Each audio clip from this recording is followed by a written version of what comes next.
I reminded you guys, though, if you want to take the AP test, that this Barron's book, the 4th edition, is a really good review for AP Art History. If you're interested, it will have examples of the practice essays.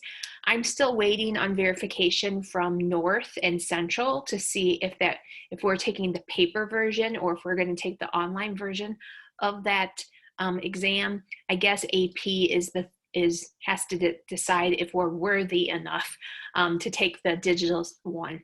So as soon as I know that, I'll try to give you some information, because the test is a little bit different because there's less identification, because you could just look it up in your note takers, right? So they don't actually quiz you on that sort of thing if it's digital, but we'll figure that out. If you remember, last week, after our quiz, we started to look at how man was kind of inspired by the natural world, right? And remember, we were in Chavin, going back, Chavin, right? And we were there. So we're going to move to North America today. And we're actually going to Colorado. So I feel like I ask this all the time, but I just want to check. Has anyone been to the Four Corners region of Colorado? Anyone been there? No. Everyone goes skiing or goes to Denver. But if you go to the Four Corners region, so it's called the Four Corners because that's where 4 states line up in a 90, in a cross in 90-degree angles. Right in the corner of Colorado, there is a national park called Mesa Verde. And Mesa Verde, in its day, was a trading power. So like the people who lived here, they were major traders, and they traded with people in Mexico as well as North America. So if I go back to the map, right, we're talking about right here. So they were major traders in this region that we identify kind of as like the Southwest of the Americas, right? So these people, if I go back to identification, these are what we call the Anasazi, or the ancient Pueblo. So today we know of Pueblo people, but these are the ancestral Pueblo. So these are the people who came before them, right? So does anyone know why they built in this location? Does anyone know why they built in this location? Let's go ahead and watch a video to learn a little bit more about the ancestral Pueblo here.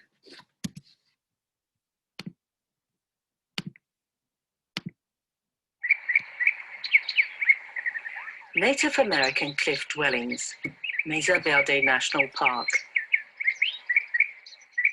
Mesa Verde in Colorado in the United States is located on a plateau 2,600 meters above sea level. This site was first discovered in 1888 by a local rancher. He was looking for a missing cow when he discovered these cave dwellings, purely by chance. Many well-preserved houses were built inside a cave on the face of a sheer cliff. This cluster of dwellings was built by the Ancestral Pueblo people. There are over 600 cave dwellings. They were mostly built during the 12th century. Soft stones were cut and piled up to make over 150 rooms. These dwellings could reach up to 3 or 4 stories high. Logs were built into the wall to make beams and ceilings. Ladders were placed at the entrance to each room.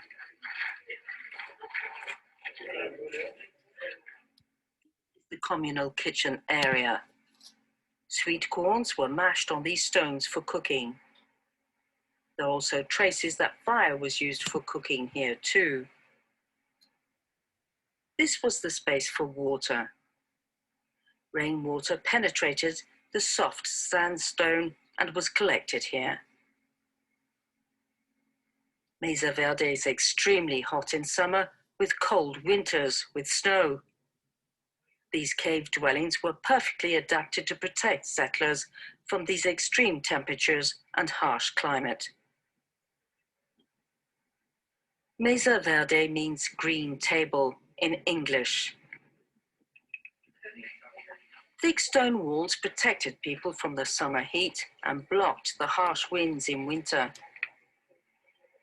Beside the cave living area are lots of small toe holds that showed the routes settlers used to climb the cliff walls. Settlers lived on Mesa Verde for some 200 years. However, at the end of the 13th century, they suddenly deserted the settlement. After 30 years of drought, the spring dried up. The settlers were forced to move on to other areas to find water.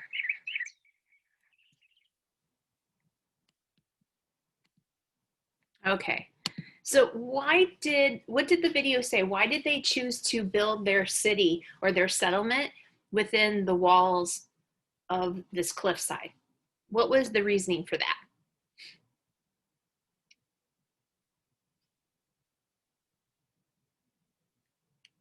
Katie, can you help me?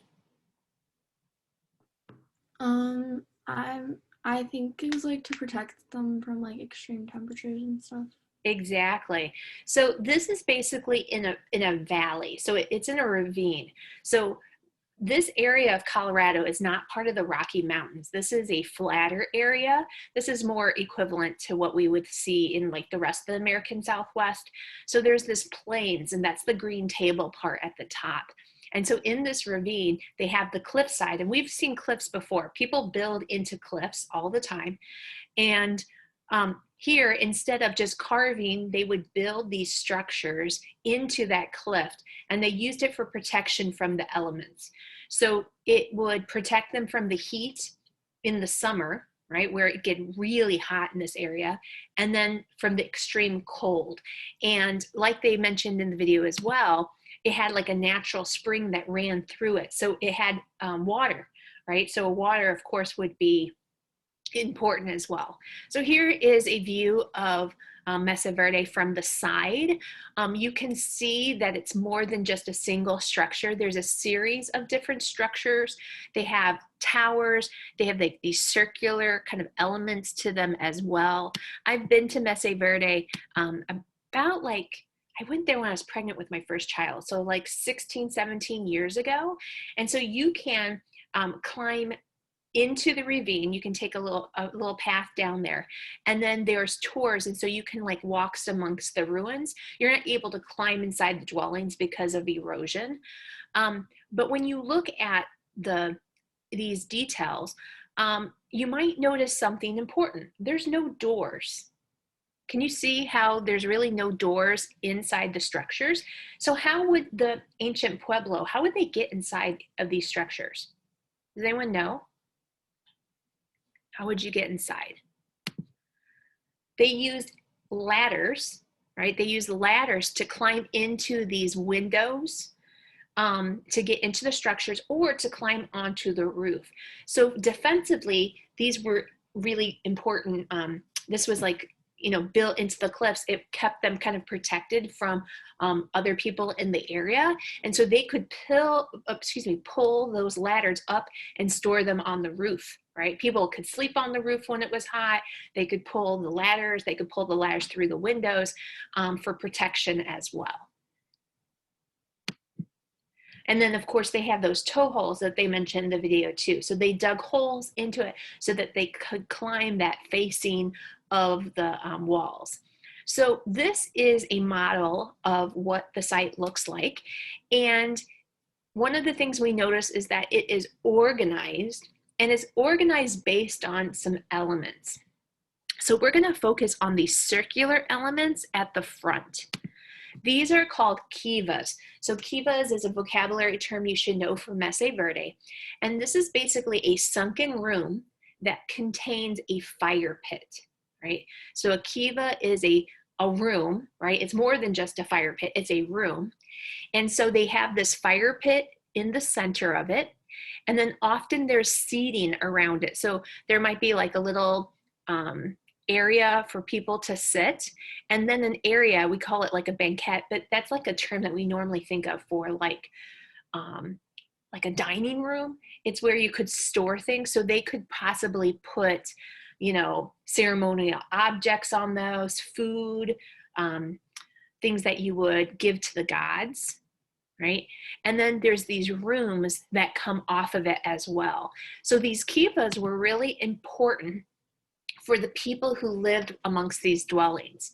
So thinking about their purposes, what they were used for, they vary in size. So just like other things that we've seen, when they vary on size, there could be a number of reasons that they're different sizes.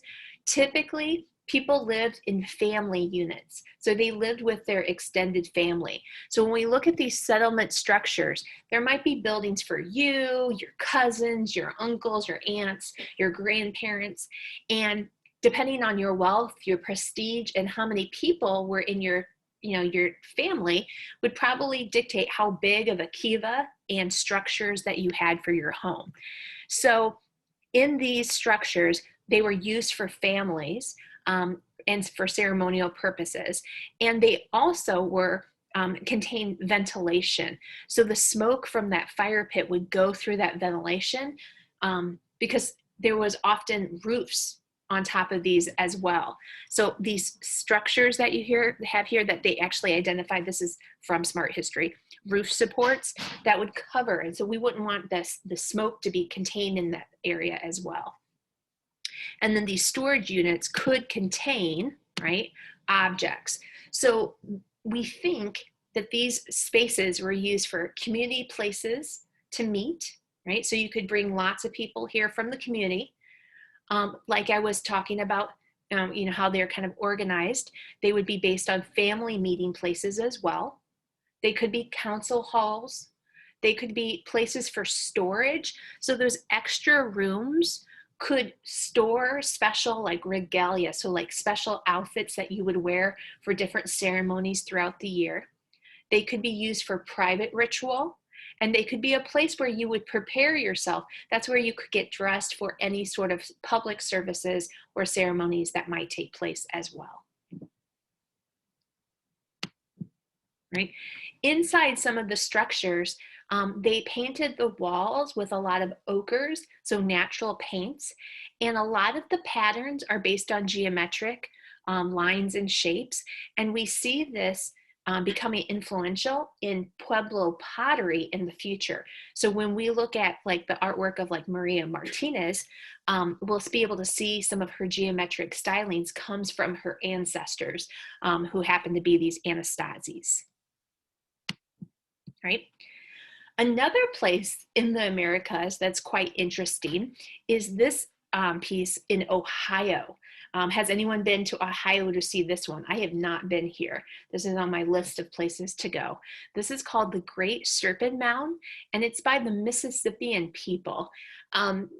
The cool thing about the Mississippian is they reached all the way into Illinois. So we actually have mounds and settlements of these people in our state as well. So this, according to the state of Ohio, who knows if that's exactly true, this is considered the largest effigy mound in the world. Does anyone know what an effigy mound is? Anyone know what an effigy mound is? It is a raised pile of earth, so it's an earthwork. So it's something that was created by man, and they would basically form the natural environment around. They would pile rocks or pile dirt, and they would shape it into something, and that something would always be symbolic. So this one happens to be a serpent. But it could be just a mound, it could just be a lump in the ground, but often they take on other shapes. And besides them kind of raising up the earth, often we have human remains buried underneath of them. So a lot of the ones that are in central and south Illinois are burials as well.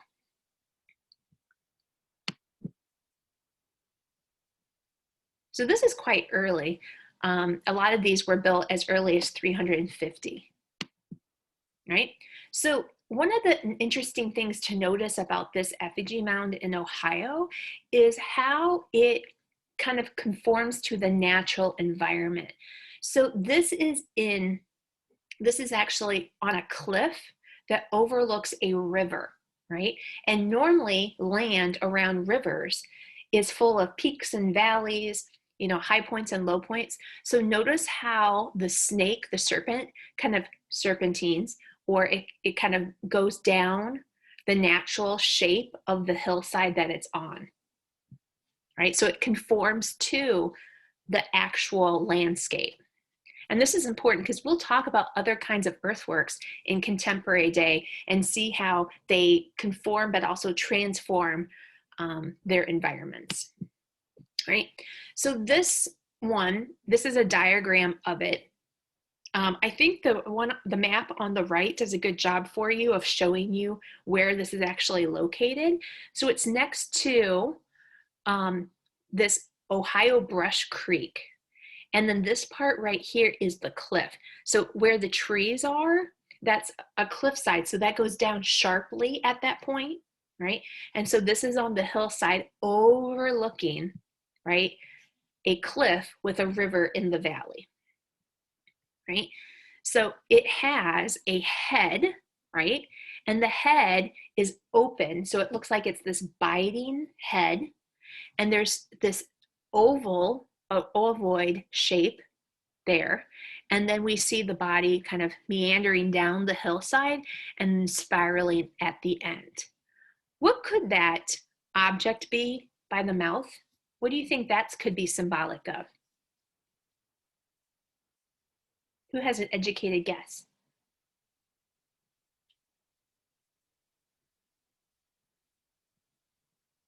Anyone? Cora, do you have an educated guess for me? I'm not sure. I mean, it looks to be eating something. It definitely looks like it's eating something. And so we know that snakes typically eat something whole and then kind of swallow it. So this location was important. Not only did it overlook, right, the hillside, but it was also a place where a meteor was struck. So there is evidence on the rock that meteorites hit this area. So the people who built this thought of this as being a sacred spot. It aligns with the cosmos. So the Mississippian people looked at the stars and they aligned this not only with the stars, but of course the sun as well, which of course is a star too, right? So this is orientated to mark time, right? So the head faced the east, the tail faced the west, which often marks the time of planting. So these people would have been agricultural society, and so they would have planted. And so this idea of aligning to the winter and summer solstice would help them kind of predict the planting season, right? It also aligns with the lunar phases and would predict solar eclipse. So that biting, right, could be like the sun biting the moon, right? It's like this egg sort of shape. Supposedly also it does indicate the coming of Halley's Comet, which is a comet that comes by the Earth every like 83 years or something like that. It also is a compass. It aligns to the North Star. It also could represent the Draco constellation, which is in the shape of a snake. And then, of course, it also has the meteor strike and it's a burial. So there is a lot of functions for this, this serpent on the hillside in Ohio. So I would focus on the meteor strike, the burial, and then, you know, you could say it marks time. There's a lot of markers of time here, but I think if you could focus on, you know, the planting season, that would be a definite one. That would help you in understanding the function of this mound.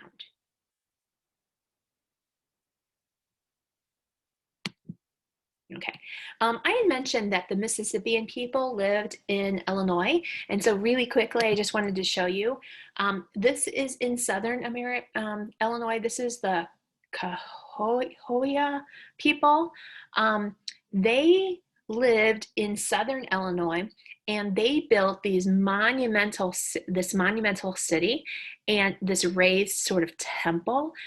This is becoming a national park. I've been there too. When I was a child, I went there. It's not excavated, as well as some of the other settlements that we see. So you can see that we have kind of like modern farmland around it. But then once you notice, you look around on this flat plain, there's these artificial hills.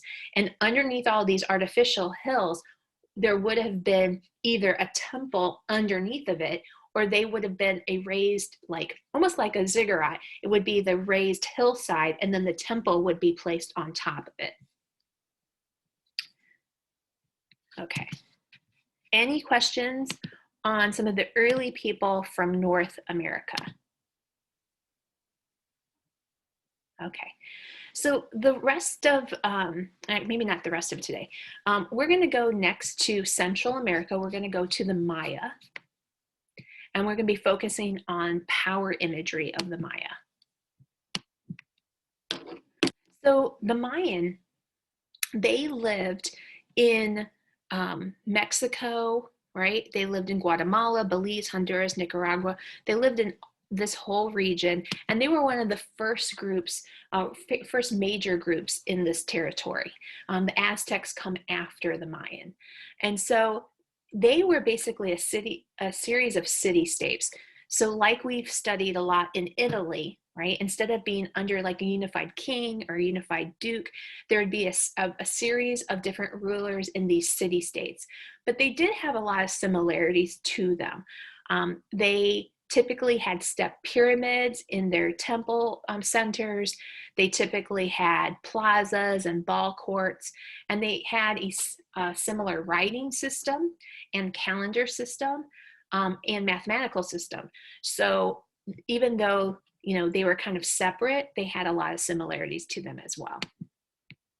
So I'm going to kind of breeze through a few of them. We have one settlement for the Mayan, but I think it's important to be able to see some other ones to notice the characteristics, because I feel like the one that they gave us for the 250 is a kind of a small city, but there's much like grander cities as well, where the temples are much more significant. So the first one we're going to look at is Tikal in the lowlands of Guatemala. And so when you notice here, you might have seen this before in Star Wars. This was the rebel base in the very first Star Wars. If you kind of look above here, you can see the temples kind of peeking through the jungle, right? And so here are a series of temples from the Mayans, and they're all from different locations, but we're going to look at some of the basic characteristics. You could write some of these basic characteristics in the Yaxchilán note takers for yourself, right?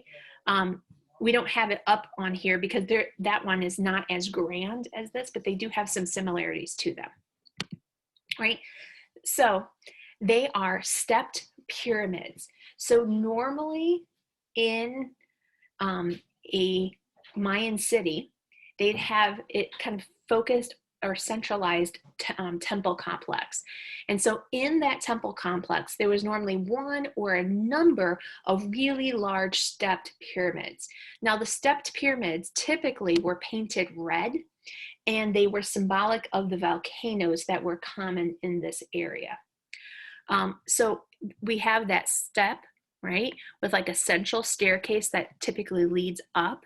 And then at the very top of the structure is a small temple.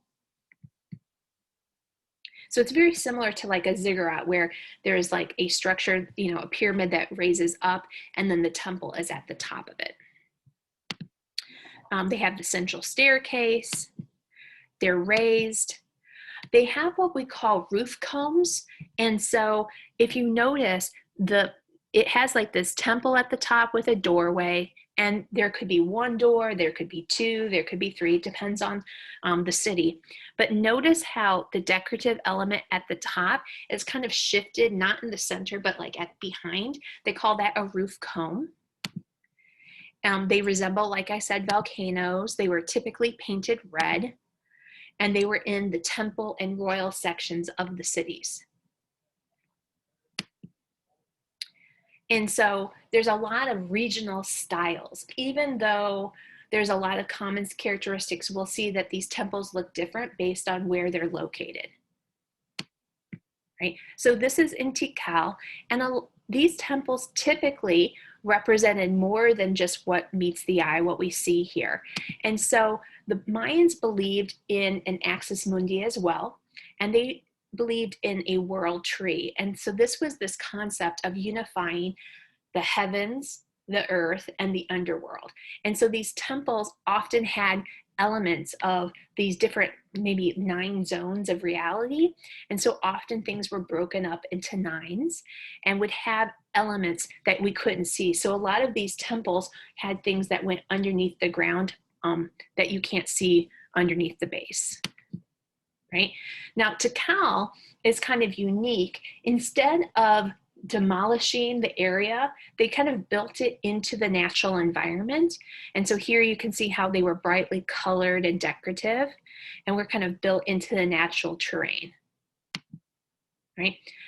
Palenque is a really nicely preserved Mayan city.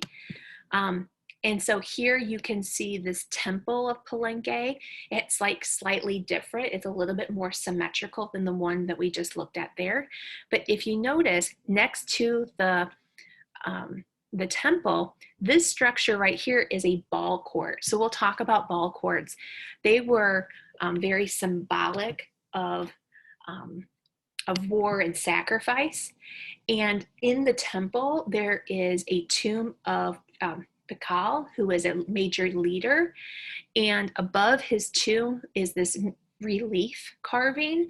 And if we notice, here is Tikal right here, right?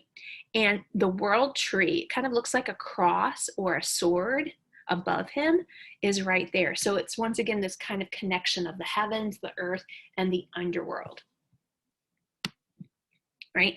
So here we have a carving of Tikal, and the reason I bring that up is that the Mayans had a certain style of how they portrayed humans, and one of the reasons is because they actually formed the skull of royals when they were really young. So they would actually use a system of wooden boards that they would tie around a head, and they would give people a profile that was slanted. So notice how the head kind of aligns with the nose, right? It doesn't it's like on the same sort of plane. And so this was an ideal view of beauty to the Mayans.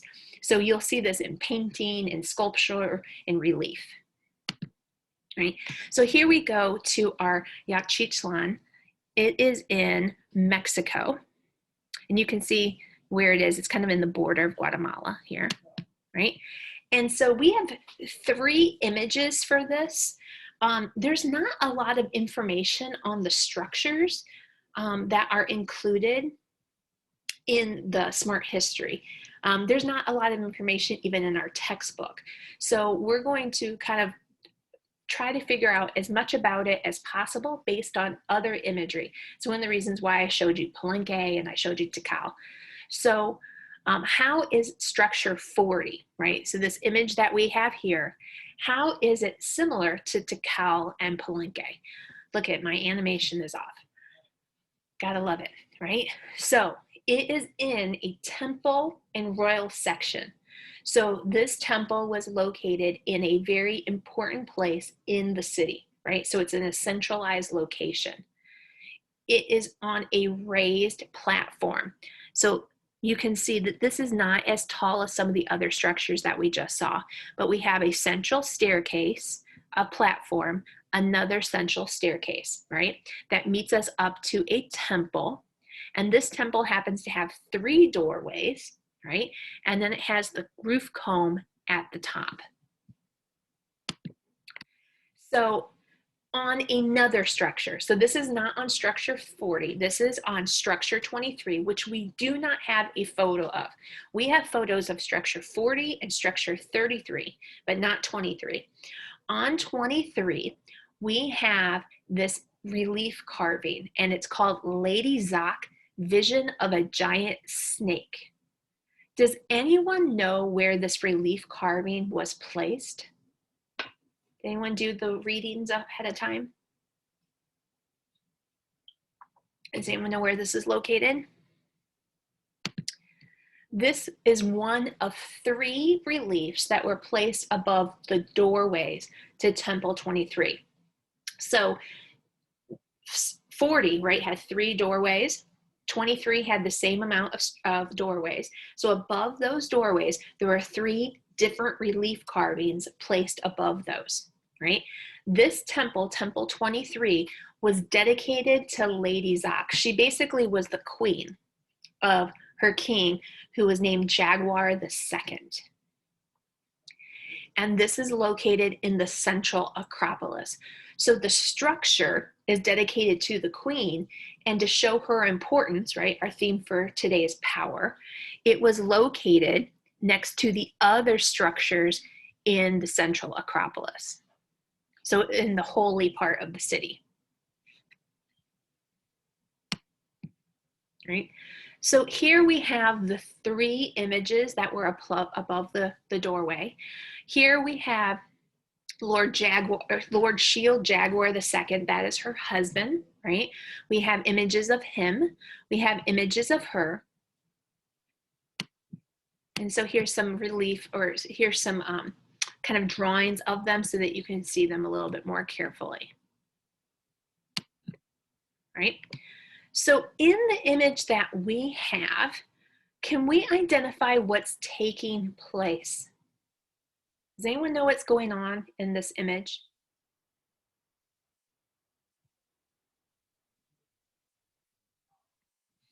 Okay.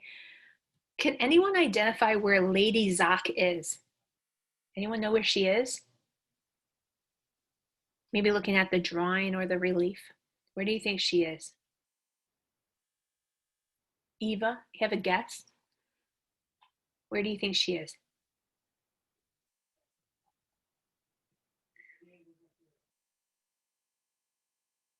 Eva? Eva? No? Can anyone help her? Isabella? Can you find Lady Zak? I'm not sure, but is it in like the bottom right corner? Right, she's on the bottom right corner. And so what we'll see, and if I go back to the other image as well, is that in this first one here, we have Lord Shield Jaguar, right? And what he's doing is he's pulling a rope through his tongue, right? And so this was a bloodletting ritual that the Mayans, as well as the Aztecs, often performed. So the royal family, not just any person, but someone of the royal family, often would basically give offerings of their own blood to the gods. And so what she did is she would pull rope or cordage with like thorns or spikes from like a cactus, like needles, through her tongue. Often the men would run it through their genitalia, and they would collect the blood on pieces of fabric, and then they would burn them, right? And so if I go back to this one, basically this is the bundle. So see this container at the bottom? This is the bundle of those rags. And so from this act of donating her blood or giving her blood, she sees a vision of a serpent. So this gigantic serpent, right, has its mouth open, and out of the mouth comes Lord Jaguar II, right, or Shield Jaguar II. You see his shield here, you see him coming here. So she basically has a vision, because this would be painful, right? And so there's like a hallucination there as well. And then at the very top, you'll notice that there are these little cubes. These are called glyphs. So the Mayans had their own writing system, and the writing system was used for important dates, right? Was used to have names of rulers, names of places, things of trade, special events, wars, marriages, and so on. So at the very top of our relief, we have October 20th, 681. And that's when her husband, Shield Jaguar II, becomes king of this region, becomes king of this city, right? So that's what these little cube writing at the top is telling us. right? And so she's having a vision because she's performing that bloodletting ritual. And so, like I had mentioned before, this was something that the rulers did to legitimize their rule, right? To show their lineage, to show their connection to the belief and the religion of the people, right? And they felt like this was a way of maintaining the balance of society. So the donations of blood was often given by the elite, right? Now they did give sacrifices also, often of warring people. When they would conquer, they would also donate their hearts or donate their bloods to the gods as well. But the bloodletting ritual was normally just for ruler families and possibly priests. Right? So this is structure 23, very similar, excuse me, structure 33, which is very similar to structure 23, right? And so this structure was dedicated to Lady Zak. It could have possibly been her tomb, right? Or intended to be her tomb. So they had, above the doorway, they had images that connected her to her husband. And so this building was possibly used as a gathering place for women of certain social status. So this was a place for her and her followers to meet. Supposedly it was built by her husband for her to show her power. And in an inscription, it actually says that this is her place. So structure 23, it was her place. Inside the temple structure, there was benches for people to meet and gather. So that's one of the reasons why they think this was a gathering place. So that would be the evidence, is that there's seating. And then there would have been murals painted on the interior walls as well. The images didn't depict warfare. They just had ceremonial images on it. And they weren't necessarily in very good condition. We don't have, like, the paintings are in really bad condition, but I skipped these earlier, but at Bonham Park, right, we talked at the very beginning of the year about some of these Mayan paintings. And so these were really common inside the temples, was to have these paintings of bright colors painted on the walls.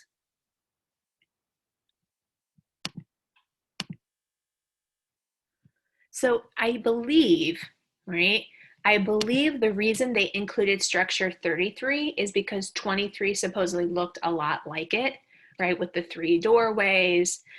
You can see where the reliefs possibly were, right? You can see little niches at the top where those reliefs might have been placed.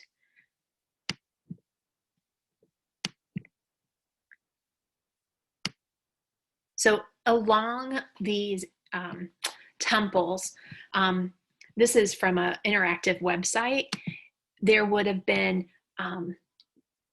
relief carvings. So those relief carvings, like we saw of Lady Jaguar, there would have been other things telling us stories of her as well as her husband. And so there would have been images of bloodletting. There would have been images of the ball court game, which was also performed by the royal family. And that was kind of a game of life and death.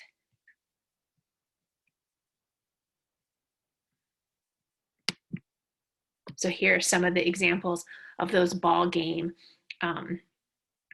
images that were placed inside structure 33. The ball game was a game that symbolized the sun, right? The ball would have been like the sun. And in actuality, the winner of the game would often sacrifice their life at the end. So it actually was, even though you won the game, you were actually the one who died, which is kind of interesting, right? So here is an example of what the ball court looked like at Yaxchilán. And this is a recreation. Like if you go to Mexico today, you can see a reenactment of the ball game. It's kind of like soccer, You can't use your hands. What they often would do is use their hips to hit a ball through a ring on the side of the court.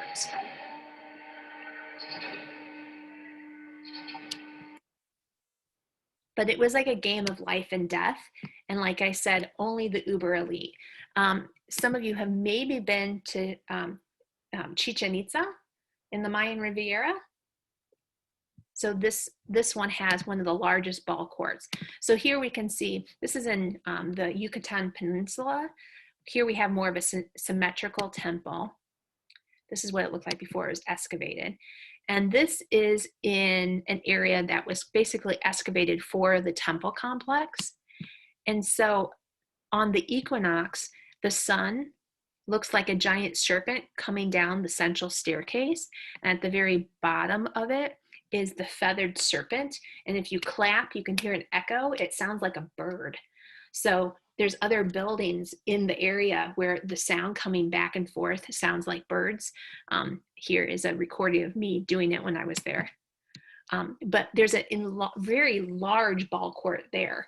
So notice how the ring is really high. Can you imagine taking a heavy rubber ball? Like natural rubber is extremely heavy. It'd be kind of like taking a rubberized bowling ball and hitting it off your hips into that orb. Like I can imagine how long this game would last. I can imagine it probably would last days. Okay, questions on the Mayan? We kind of breezed through, as I wanted to make sure we saw more than one, but okay, so we're gonna go through, let me check the time really fast here. We're gonna look at some early Mexican cultures before we actually get to the Aztecs. So we have one piece of Olmec art, and the Olmecs, the piece that we have for the Olmecs actually comes from the Aztecs, but the Olmecs were often considered one of the mother cultures of Mesoamerica.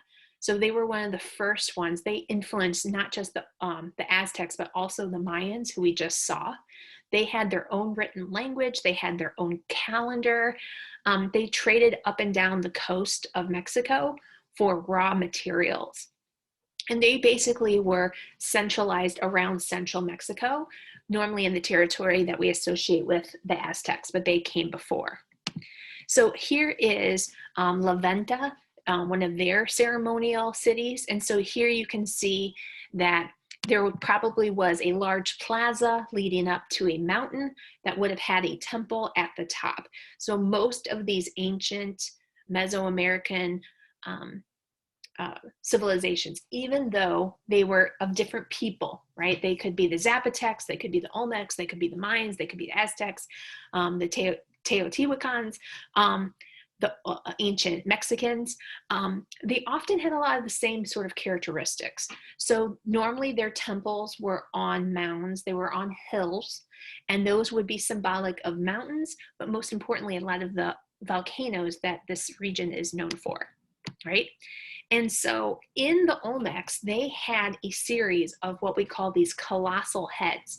Anyone have any educated guesses who the colossal heads could be depictions of?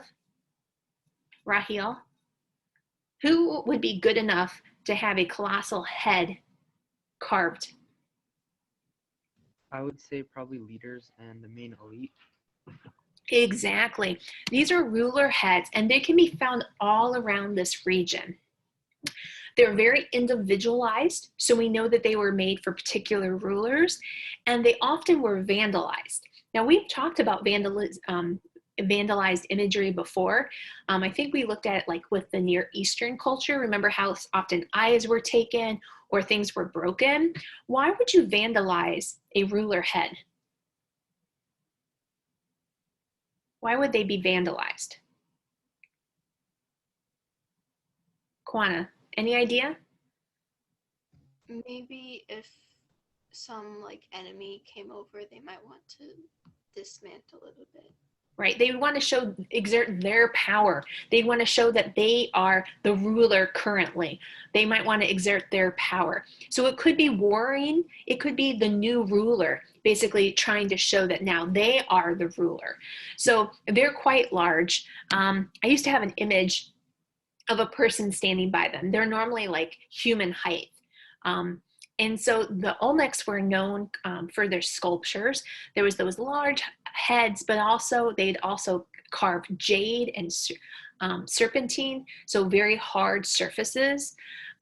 They're normally very abstract. They normally look kind of like the heads, where they have like thick lips and broad noses. They typically have ruler head dresses or helmets. I clicked off of a bunch of them because I didn't want to take too much time, but they have images of babies and images of wrestlers. So they could be very realistic as well. Another culture that's from the ancient Americas is Teotihuacan. And this is in the Valley of Mexico. And so this is very close to where the Aztecs created their capital city. This was one of the largest cities of Mesoamerica. At its height, it had 125,000 people living in this area in 8 square miles. So in a very small location, a lot of people. They were known for obsidian. It's a very hard, almost glass-like stone, and it was often used for carving or being carved into weapons or used in artworks. And it became like empty by the time the Aztecs discovered it. So the Aztecs thought of this as a place where their civilization was born. They thought of this as being a place where the gods were born. And so the Aztecs actually would come to Teotihuacan on pilgrimages. So they would leave Mexico City, where their capital city was, and they would come to this even more ancient location. And so when we look at Teotihuacan, it's organized, right? It's a very organized city. Can you tell what it's based on? Like, where are all the structures coming off of? Can you see? Right through the middle, it's called Avenue of the Dead. It's based on a central road. And off of that road are these large temples. So the largest one is the Pyramid of the Sun, right? And notice how it's not necessarily in the center of the city. And then the Pyramid of the Moon is on the very end, right? So when you look at the temples, right, quite large, people still come to these locations on the summer solstice and perform rituals on top of the hillside, either Christian or pagan. And so how does the temple reflect the natural environment? How does the temple reflect the natural environment?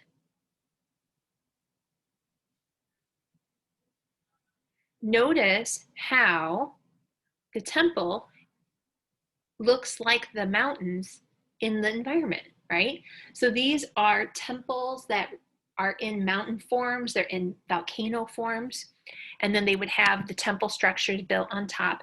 This is the Temple of the Feathered Serpent, and it is in a style that is known in Mesoamerica as talud tablero. And so basically, talud is like a diagonal element, and tablero is a perpendicular element. And so that creates that stepped sort of quality that we often see in Mesoamerica. So here's some images of the feathered serpents that are carved on the sides. Very similar, the gods of the Mayans and the gods of the Aztecs and Teotihuacan, a lot of them were similar. So this feathered serpent we saw at Chichen Itza on the central staircase. Right? So that leads us to Tenochtitlan or Teotihuacan, which is the home of the ancient Mexicans or the Aztecs, right? So remember our front piece of Codex Mendoza, right? How this is based on the founding and the city of the Aztecs, right? So By the end of the Aztecs, this was the territory of them under Moctezuma II. So notice how the Aztecs were really in central Mexico and just a little bit of southern Guatemala that we see here, right? And so Tenochtitlan, which is the capital city of the Aztecs, it's in what we know of as being Mexico City today. Remember that the Aztecs were wandering around central Mexico looking for a place to build their ceremonial city.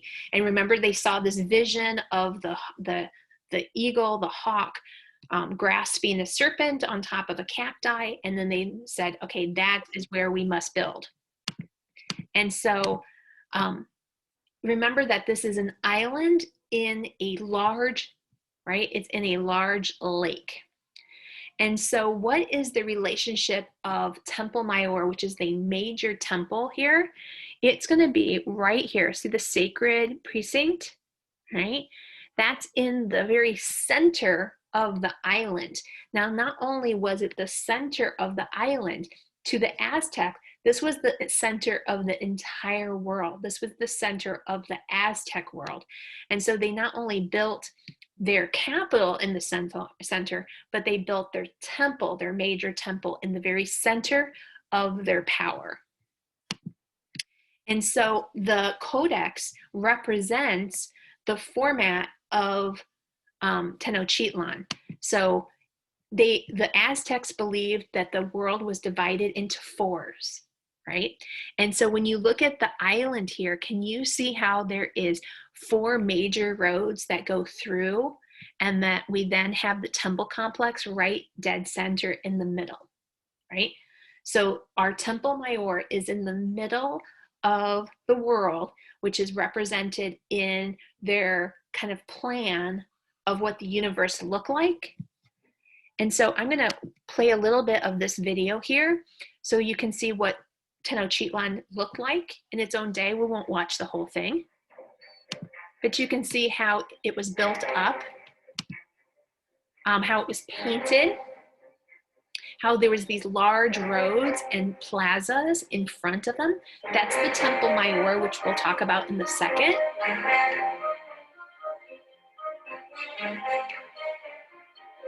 So it's not the only temple, right? There's a series of temples in this area.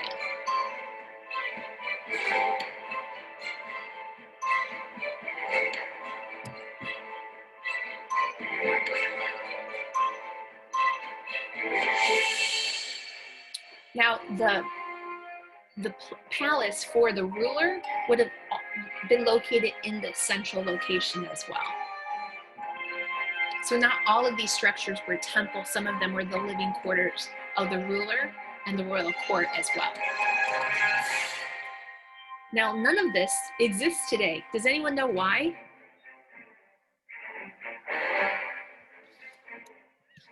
Does anyone know why very little of this exists today? This is in the heart of Mexico City. So the Cathedral of Mexico City was actually built on top of this sacred Aztec site. And this is really common. In the history of those who conquer, often people who conquer other peoples take their ceremonial sites and then they put their gods or their religion or their beliefs or their power on top of the past powers. So this is located, the Templo Mayor is located right next to where the Cathedral of Mexico City is in the central plan. So they only have little elements of it that were excavated because a lot of it was destroyed by the Spanish, right? So here is a diagram of the Templo Mayor. And one of the things that you'll notice is that it has 2 central staircases. And at the very top of the stepped pyramid, we have 2 temples. Does anyone know why there's 2 temples on the top of the major temple, Templo Mayor? Why might there be 2 temples? Does anyone know? from maybe their Spanish class or their history class?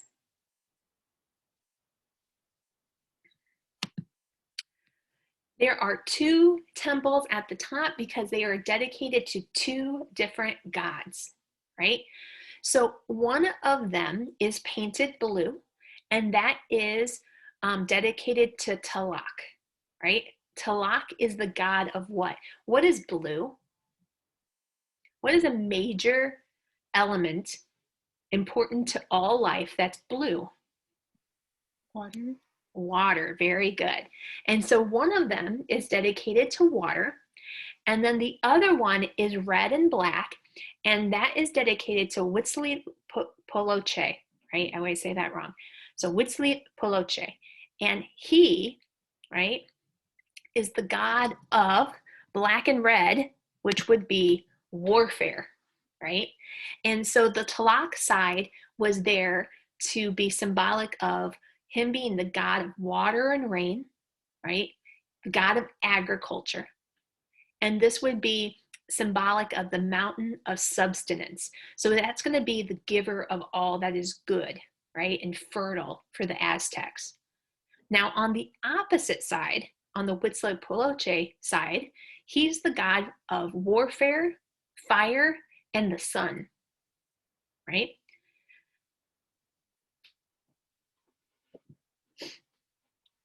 So I'm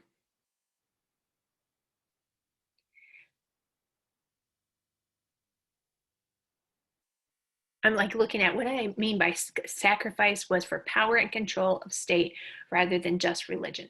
Oh, so they would often sacrifice people on this side of the temple, which we'll talk about in a little bit. And so this represents Snake Mountain, which is part of the creation story of the Aztecs and of Huitzilopochtli, right?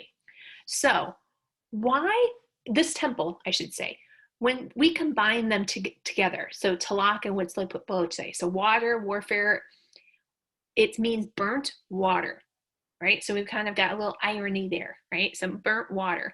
Why would they combine the god of water and fire together at their most sacred temple, right? What could that be symbolic of?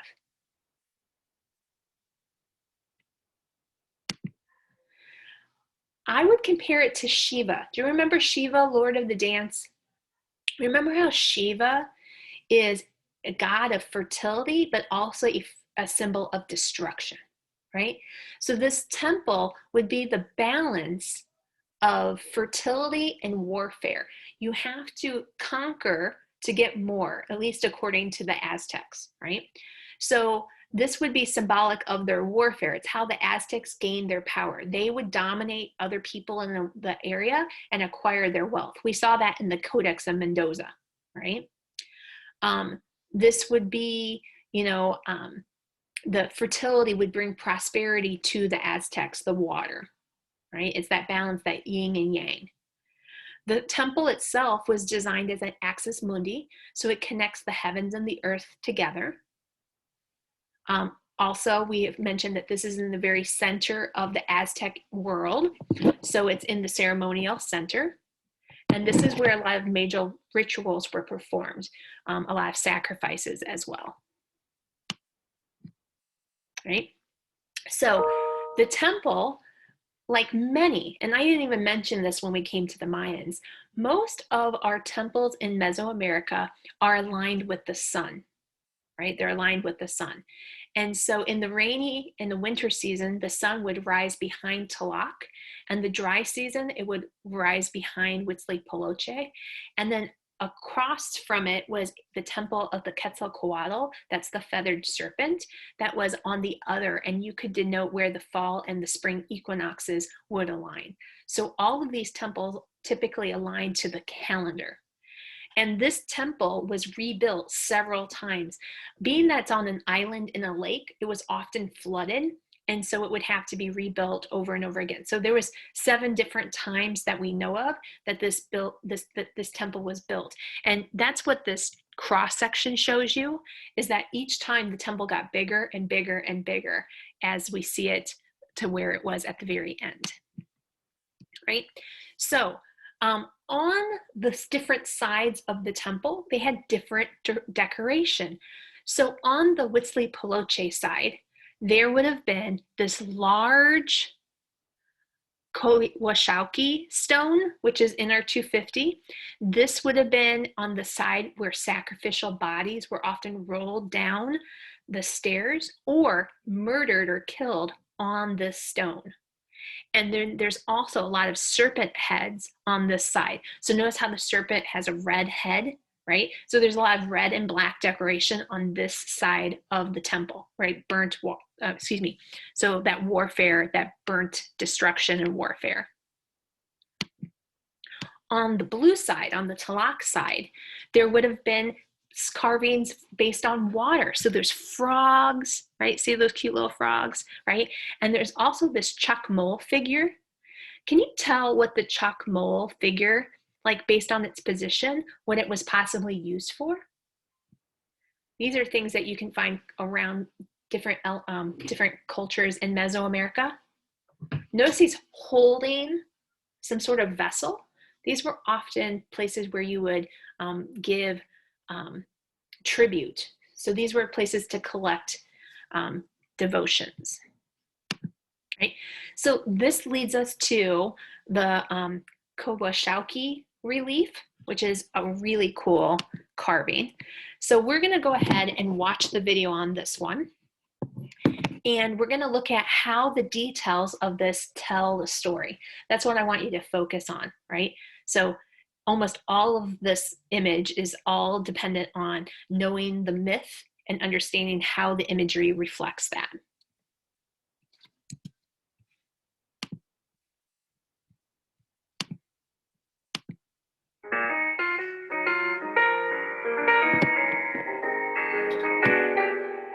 We're in the Templo Mayor Museum, the museum dedicated to the main temple of the Aztecs here in Mexico City, and we're looking at an enormous stone monolith of a figure who features prominently in Aztec mythology, Coyolxauhqui. Did I say that right? Pretty close. So this monolith was found actually at the base of the Huitzilopochtli side of the Templo Mayor. So Huitzilopochtli was the patron deity of the Aztecs who was associated with warfare and the sun. There were two temples on top of the platform, one dedicated to the war god, Huitzilopochtli, and the other to Tlaloc, and this was found on the Huitzilopochtli side. It was found at the base of the stairs. And this was clearly an important subject for the Aztec people because as they enlarged the temple, they buried previous versions of the same subject and redid it on top in the same location. So both the subject and the location went together. There are 7 major building phases of the Templo Mayor, and archaeologists have found that with each phase, the same subject of this decapitated, dismembered, naked woman, Coyolxauhqui, was placed in the same location and repeated over and over. When we look at her, it's a little bit difficult to put together that she's dismembered, but we can clearly see that she's got this scalloped shape where her neck is, indicating that she's been decapitated. And we see that same scalloping at her shoulders and at her hip joints. This scalloping is a sense of torn flesh, ripped flesh, which is indicating that she's been dismembered and decapitated. And if we look at the dismembered body parts, you can even see bones, protruding femurs are rising out of the legs. What happened to poor Coyolxauhqui? So this is actually a really unusual representation because you don't often see people who are ritually dismembered, decapitated, and particularly not nude because nudity was problematic. So when this monolith was discovered in 1978 by electrical workers digging near the main plaza here in Mexico City, people were really excited because they were able to identify her based on a few key features. Not only that she's dismembered and decapitated, but the bells on her cheeks are telling us who she is, what her name is, because Coyolxauhqui means bells her cheeks. I'm going to refer to her as bells her cheeks from now on. She's got a feathered headdress on. She's got prominent ear spools. She's highly decorated. And yet here she is, naked, splayed on the ground, dismembered. And so what happens to Coyolxauhqui, this myth that I mentioned, this important Aztec myth, actually relates to the birth of the patron god, Huitzilopochtli. And so what happens in the myth is that The mother of Huitzilopochtli, Coatlicue or Snaky Skirt, was sweeping on top of Snake Mountain, and a ball of feathers falls into her apron and she's miraculously impregnated. And her daughter, Bells Her Cheeks or Coyolxauhqui, becomes enraged and rallies her 400 brothers to storm Snake Mountain and kill their mother, Snaky Skirt or Coatlicue. But before that happens, Huitzilopochtli, this patron god of the Aztecs, springs fully armed to defend his mother from her death. And he chops the head off his sister and throws her body off the mountain where it breaks into pieces and she lands at the base of the mountain. We have that represented at the actual base of the temple, which the Aztecs thought of as a kind of symbolic representation of the mountain from which Bells Her Cheeks was thrown. This was once painted with bright colors. It would have been much easier to read, and we would have seen it from a different orientation than the one we're looking at now. This would have been horizontal at the base of the stairs, and it would have given this impression of this pinwheel composition, this chaotic movement, but it would have been much easier to pick out the various motifs with colors. The background would have been red to give the impression of a pool of blood, and her body would have been painted in a kind of yellow color. One of the things that I can pick out, even without that paint now, is a skull that would have been at her back, a snake belt around her waist. I can pick out rolls of flesh and her breasts that hang down, maybe indicating that she was a mother, an older woman, perhaps. Yeah, the rolls in her abdomen and the breasts are actually indications that she is a mother. She has these wonderful monster face joints that you see on a lot of other deities. We have account that sacrifices were made at the temple and bodies were rolled from the top of the temple down onto this stone. The Aztecs had a very active ritual calendar, and there's one monthly festival, the festival called Panquetzalitzli, or the raising of the banners, that was devoted to the reenactment of this myth of the events of Snake Mountain. And so during this particular festival, war captives would be killed at the top of the Huitzilopochtli side of the temple, and they would be rolled down the temple to reenact the killing of Bells Her Cheeks or Coyolxauhqui.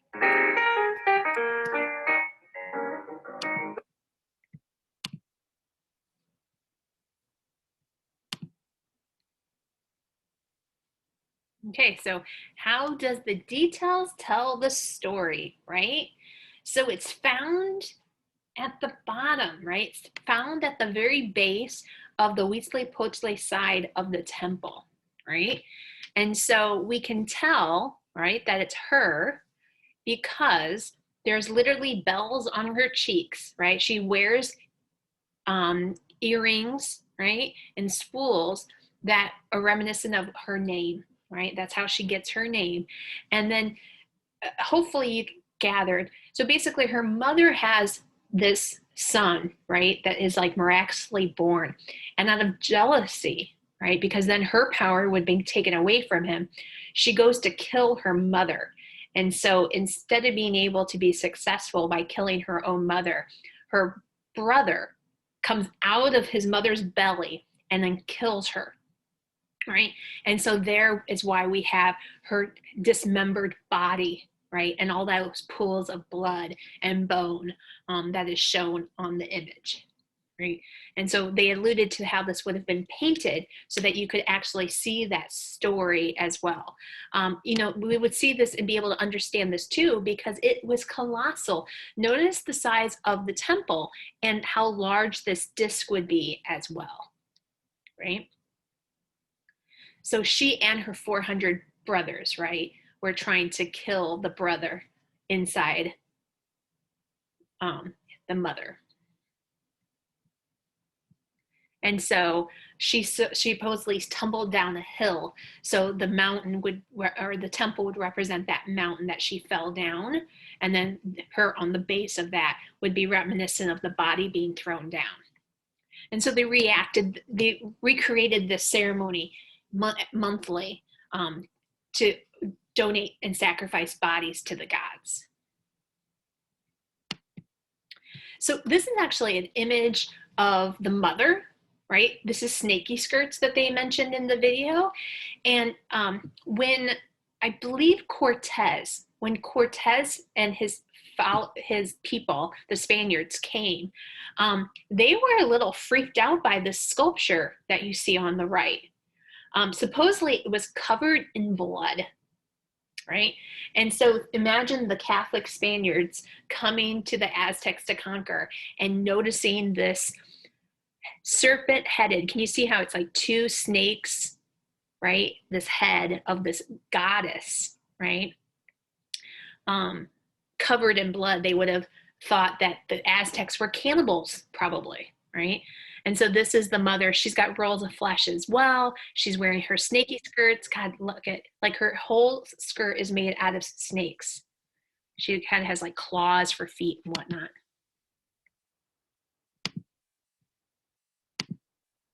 Okay. Let me look here. How are we on time? Let's finish with the calendar stone, and then we'll continue with the rest of the Aztecs on Thursday. Right? So what are the possible functions of this stone, right? Looking at the design that we see on the face of it, what do we think it's used for? So obviously it's a calendar, right? But it also has the origin story of the Aztecs. It tells us the story of the Aztecs' cosmos, so their understanding of the universe. It tells the stories of the 5 suns, right? So underneath your functions, it tells the stories of the 5 suns, right? And so we'll finish off with the video for this one because I think they do a good job of understanding about the 5 suns here. And so as we're looking at the video, which we'll end with, we'll look at trying to take some notes on the central deity, right? What the central section is all about, where the calendar is located, where the compass is located, and what's on the outer ring. So there's, it's very complex stone, and you've probably seen it before on coins and money and souvenirs from Mexico.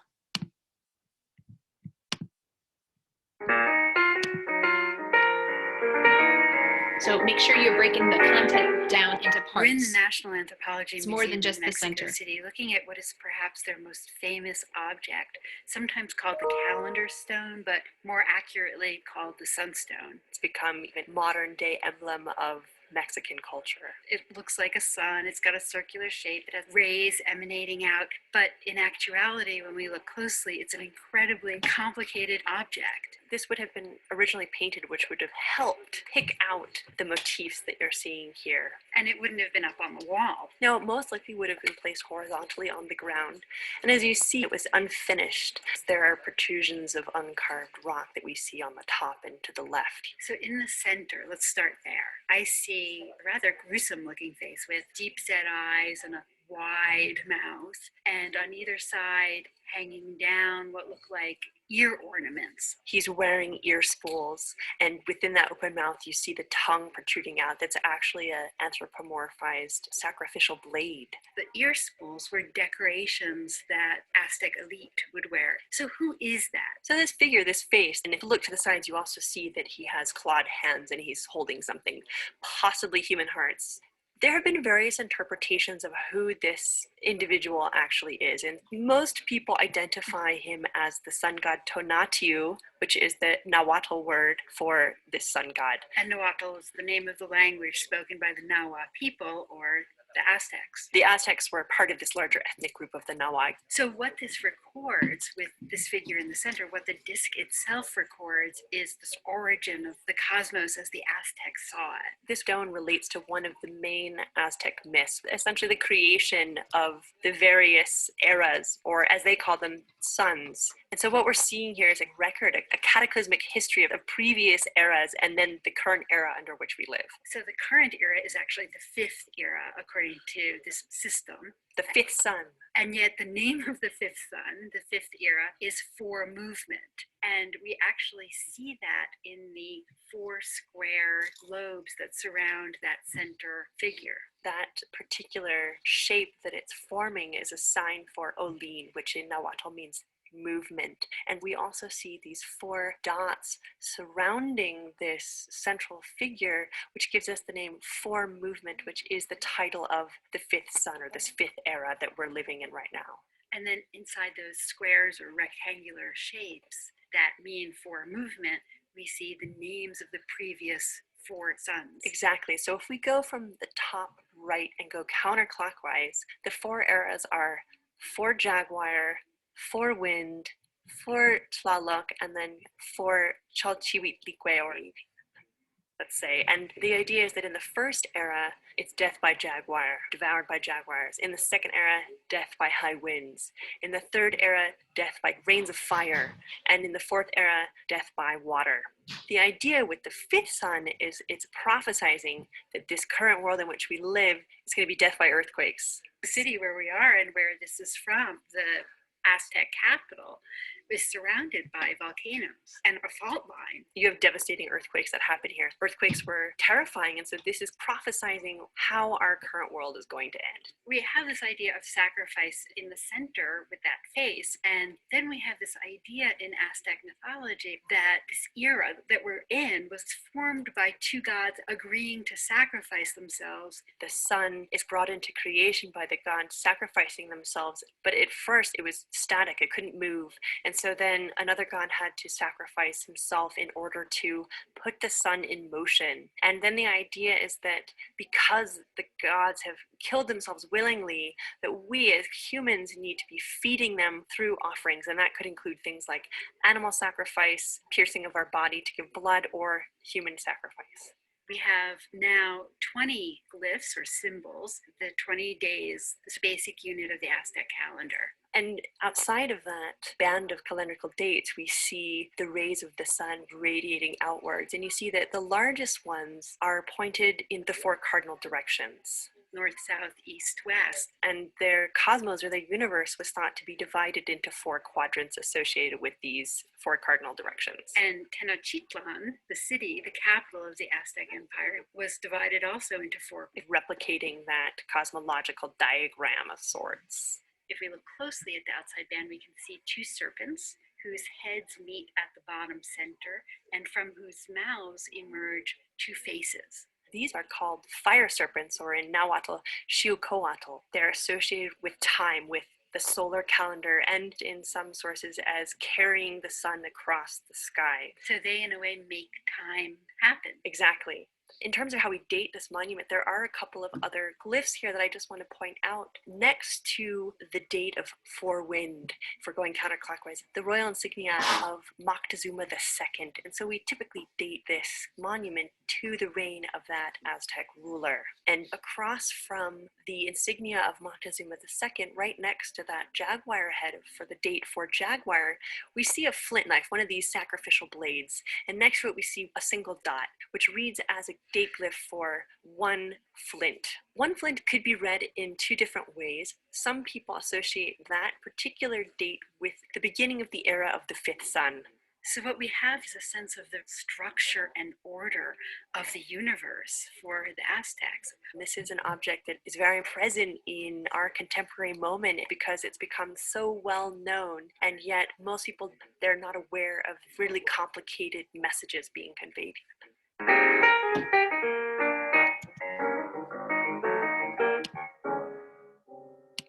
Okay, on Thursday, we'll just review some of those parts again from the video, and then we'll start moving on to South America, okay?